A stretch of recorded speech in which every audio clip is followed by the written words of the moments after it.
পুরনো ফর্মে দিলীপ ঘোষ। ফর্মে ফিরেই কার ডুগডুগি তিনি বাজালেন তাই নিয়েই যত জল্পনা। মমতা বন্দ্যোপাধ্যায়ের বিরুদ্ধে কোনো দুর্নীতির অভিযোগ নেই, যারা মমতার বিরুদ্ধে অভিযোগ করছেন তাদের রয়েছে। ঠিক এমনই দাবি বিজেপি নেতা দিলীপ ঘোষের। কার কথা বললেন তিনি? শুরু ফিসফাস।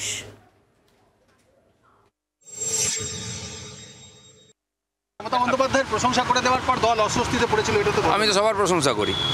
দেখেছেন কারোর বিরুদ্ধে বিনা কারণে কিছু বলতে আমাকে, কারোর সঙ্গে আমার শত্রুতা নেই, প্রশংসা করবো না কেন? প্রশংসা এই জন্য করেছি, প্রশংসা করিনি। আমি বলেছি যে যারা এত বড় কথা বলছে তাদের নামে অত কেস আছে, আর যাকে নিয়ে এত চর্চা তার নামে কেস নেই কেন? আর তার যার নামে কেস নেই, চোর ডাকাত বলে কেউ প্রমাণ করেন, তার সঙ্গে কেউ আমি বসি, আমি খারাপ হয়ে গেলাম? বেশ কয়েকদিন চুপ থাকার পর মুখ খুলেই এভাবে ছক্কা হাঁকালেন দিলীপ ঘোষ। তুলে দিলেন নানান জল্পনা। দিনভর আলোচনা চলল মমতা বন্দ্যোপাধ্যায়ের বিরুদ্ধে কে সবথেকে বেশি সোচ্চার। মমতার বিরুদ্ধে দুর্নীতির অভিযোগ তাহলে নেই? পার্টির মিটিং আমাকে চেয়ারই দেওয়া হতো না, আমি তো কাজ করেছি, আমি পার্টি ছেড়ে চলে যাইনি।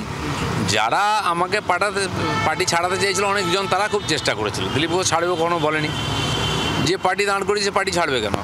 পার্টি ছাড়িয়ে নেওয়ার চেষ্টা করলে তখন লড়বে না। যারা অন্য পার্টি থেকে এসছে তারাই বলে চাইছিল দিলীপ দা বিজেপি ছেড়ে দেয়। আমি জানি না, আপনাদের বন্ধুরা কারা কারা আছে আপনারাই জানেন। দীঘা যাওয়াতে একটু পার্টি কর্মীরা অস্বস্তিতে ছিলেন, যেটাকে বয়কট। কর্মীরা নয়, কিছু লোক অস্বস্তিতে ছিল। সমস্যাটা ওটা যে মমতা ব্যানার্জি আমাকে এত গুরুত্ব দিয়েছেন কেন? নিন্দুকরা বলছেন তাহলে কি শুভেন্দু অধিকারীর কথা বলছেন দিলীপ ঘোষ? ধোঁয়া দিচ্ছে জোড়াফুল। বিজেপির মধ্যে এখন আদি বিজেপি বনাম তৎকাল বিজেপির তীব্র লড়াই হচ্ছে।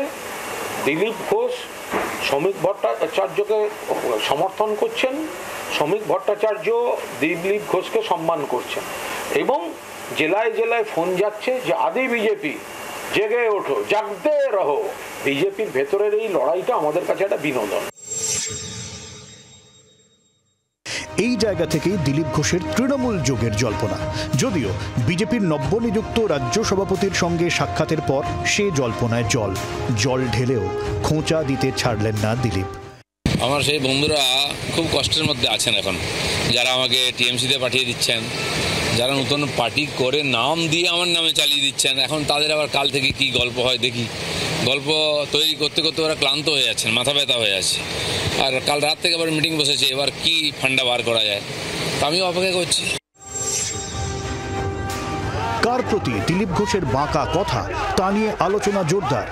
আলোচনা কেন দিলীপ দিল্লিতে, আলোচনা কেন বেশ কয়েকদিন চুপ থেকে আবার স্বমহিমায়। দিলীপ ঘোষের স্ত্রী রিঙ্কু মজুমদার যেমন বললেন, ওনাকে মানুষ লেটে বোঝে না। উনি অ্যাজ ইট ইজ আছে, ওনাকে মানুষ রিড করতে একটু টাইম নেন। ওনার অনেক ডিপ থিঙ্কার উনি, কিন্তু ওনাকে মানুষ বোঝে একটু লেটে বোঝে, যেটা মানুষের প্রবলেম। ঠিক আছে, উনি ওনার জায়গায় উনি বিন্দাস আছেন। এদিন দিল্লিতে সস্ত্রীক কেন্দ্রীয় নেতৃত্বের সঙ্গে দেখা করেন দিলীপ ঘোষ। বিধানসভায় প্রার্থী হবেন স্ত্রী, আকার ইঙ্গিত একাধিক। রাজীব চক্রবর্তী ও শ্রেয়সী গঙ্গোপাধ্যায়ের রিপোর্ট, জি 24 ঘন্টা। বাংলার আওয়াজ, বাঙালির আবেগ, জি 24 ঘন্টা।